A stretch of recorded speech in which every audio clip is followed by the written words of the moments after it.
Brownie وار Australian hospital میں ایک nurse تھی. اس کا کام یہ تھا, اس کی ساری زندگی کی جاب یہ تھی کہ جو لوگ زندگی کے آخری ایام میں ہوتے ہیں یعنی مرنے کے قریب ہوتے ہیں تو اس کا کام تھا ان کا خیال رکھنا, انہیں وقت دینا, ان کی صحت کے حوالے سے اپڈیٹ رہنا اور ان کے ساتھ باتیں کرنا. براؤنی وار نے ایک زبردست کتاب لکھی ہے اور کتاب کا نام ہے جی 5 ریگریٹس آف ڈائنگ, یعنی مرتے وقت جو لوگ 5 افسوس ضرور کرتے تھے, 5 صدمے انہیں پہنچے ہوتے تھے یا 5 چیزوں پر وہ افسوس کرتے تھے, ان کے اوپر اس نے ایک بڑی دلچسپ کتاب لکھی ہے. اگر آپ کے پاس وقت ہو تو وہ آپ کتاب ضرور پڑھیں, لیکن میں آپ کو مختصراً وہ 5 ریگریٹس ضرور بتا دیتا ہوں جو براؤنی وار نے اپنی کتاب میں لکھے ہیں. اور اس کا یہ کہنا ہے کہ تقریباً کہ جتنے لوگ وہاں پر آتے تھے, جو پیشنٹس ہوتے تھے, ان میں صرف واحد سملیرٹی یہ ہوتی تھی کہ جو ان کے جو ریگریٹس ہوتے تھے, دکھ ہوتے تھے, افسوس ہوتے تھے, وہ سیم ہوتے تھے. باقی وہ کوئی کسی سٹیٹ سے ہوتا تھا, کسی ملک سے ہوتا تھا, دوسرا کسی ملک سے ہوتا تھا. تو پہلا جو ریگریٹ براؤنی وار نے اپنی کتاب میں بڑی ڈیٹیل میں ڈسکس کیا ہے, وہ لکھتی ہیں کہ اکثر لوگوں کا یا زیادہ تر لوگوں کا یہ دکھ یا صدمہ ہوتا تھا آخری ٹائم کہ کاش ہم نے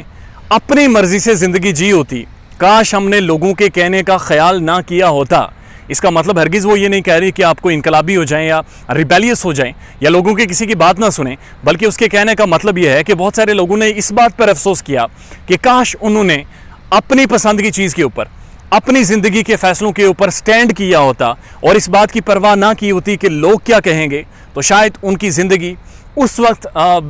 ڈیتھ بیڈ کے اوپر بہت زیادہ مختلف ہوتی. دوسرا ریگریٹ وہ لکھتی ہیں اور اس کا کہنا ہے کہ زیادہ تر مردوں نے اس بارے میں کہا ہے اور یہ ظاہر کیا ہے, یہ ریگریٹ یا دکھ ظاہر کیا ہے, وہ یہ ہے کہ کاش ہم نے اتنا زیادہ وقت کام نہ کیا ہوتا یا اتنی زیادہ پڑھائی میں مگن ہو کر اپنی لائف گھر سے باہر نہ گزاری ہوتی, کاش اپنے والدین کو ٹائم دیا ہوتا یا اپنی وائف کو ٹائم دیا ہوتا یا اپنے بچوں کو ٹائم دیا ہوتا, تو شاید اس وقت ان کے حالات یا ان کی زندگی اس ڈیتھ بیڈ پر مختلف ہوتی. تیسرا ریگریٹ وہ یہ لکھتی ہے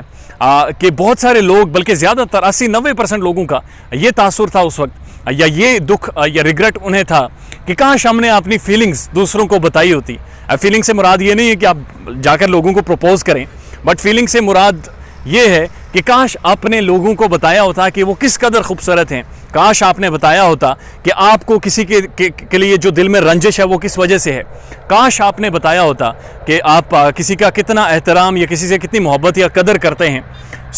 اگر یہ بتایا ہوتا تو شاید اس وقت وہ انہیں ریگریٹ نہ ہوتا اور ان کے حالات اور ان کی زندگی بہت زیادہ مختلف ہوتی.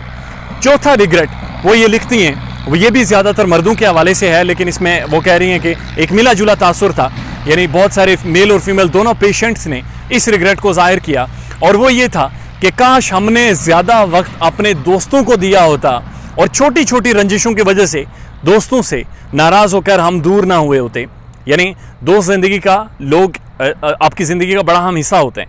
لہٰذا جب مرتے وقت وہ جو پیشنٹس تھے آسٹریلوی اس ہاسپٹل میں, ان میں سے بہت سارے لوگوں کا یہ دکھ تھا کہ چھوٹی چھوٹی رنجشوں پر انہوں نے جو رشتے یا لوگوں کے ساتھ تعلقات ختم کیے تھے, شاید اگر وہ ختم نہ کیے ہوتے تو حالات اور واقعات بہت زیادہ ان کے لیے مختلف ہوتے. اور last but not the least, پانچواں جو ریگریٹ کیا وہ شاید ہم سب ایسا ریگریٹ لے کر مریں گے کہ کاش میں نے خود کو خوش رہنے دیا ہوتا.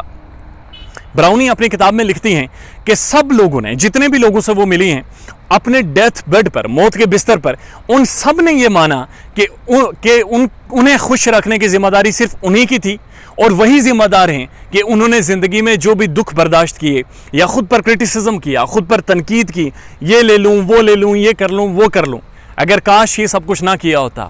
تو وہ ایک بڑی خوبصورت اور بہت ہی خوشائن زندگی گزار سکتے تھے. ان 5 ریگریٹس کے اوپر ایک بہت ہی زبردست اس نے کتاب لکھی ہے, آپ کتاب کا ضرور مطالعہ کریں, hopefully you will like that. اپنا بہت سارا خیال رکھیے گا اور ہمارے چینل کا بھی. Thank you so much.